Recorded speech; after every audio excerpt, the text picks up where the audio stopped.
Bonjour à tous, je m'appelle Frédéric Darnowski et aujourd'hui je vous présente un broyeur Talex modèle Léo 320. Sa construction, ses fonctions, comment bien atteler la machine au tracteur, c'est parti!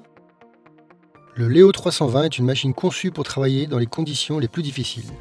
Elle est utilisée pour un broyage efficace des résidus post-récolte, des tiges de tournesol, de maïs et autres cultures. La largeur de broyage de cette machine est de 320 cm.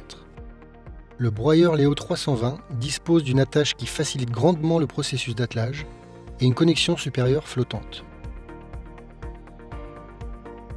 Après avoir suspendu la machine, il faut régler la hauteur des bras latéraux et la longueur de l'accroche supérieure afin que la position des glissières soit parallèle au sol. La machine est équipée d'un cardan de 830 Nm avec embrayage à friction. Vous devez toujours faire attention à la bonne longueur de l'arbre afin qu'il puisse fonctionner librement. Seulement après l'avoir coupé à la dimension, nous pouvons le monter. La dernière chose nécessaire est le réglage de la hauteur de coupe. Nous avons une plage de 2 à 25 cm en ajustant les roues de jauge. Avant de commencer le travail, pensez à tendre les courroies. La tension optimale des courroies est obtenue lorsque la courroie plie de 1,5 à 2,5 cm sous une pression de 10 kg.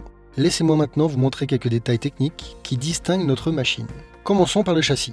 Il est en tôle de haute qualité de 6 mm d'épaisseur avec un contre-couteau fixe. Il est possible d'ouvrir les volets de sortie arrière pour une inspection ou un remplacement efficace des éléments de travail. Les pignons d'entraînement sont fabriqués par des fabricants polonais et étrangers renommés. L'arbre de travail est entraîné des deux côtés par 6 courroies, grâce à quoi l'entraînement se fait d'une manière fluide. Des volets de protection sont placés à l'avant de la machine pour empêcher les pierres de pénétrer sous le rouleau. L'arbre de travail peut être équipé de couteaux en Y ou de marteaux à fléau d'environ 1,4 kg.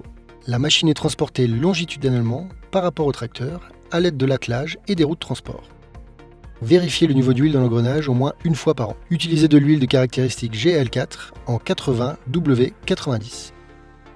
Les pièces de broyage doivent être remplacées en cas de défaut, de signes évidents d'usure, d'effritement des tranchants, ainsi que de couteaux ou de fléaux incomplets ou avec un jeu excessif.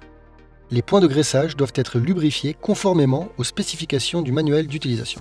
Le manuel d'utilisation est lu. Nous avons vérifié que la machine ne tournait pas à plus de 540 tours minute. Nous pouvons donc commencer à travailler. Merci à vous d'avoir pris le temps de regarder cette vidéo. N'hésitez pas à consulter notre page Facebook ainsi que notre page internet et notre page YouTube.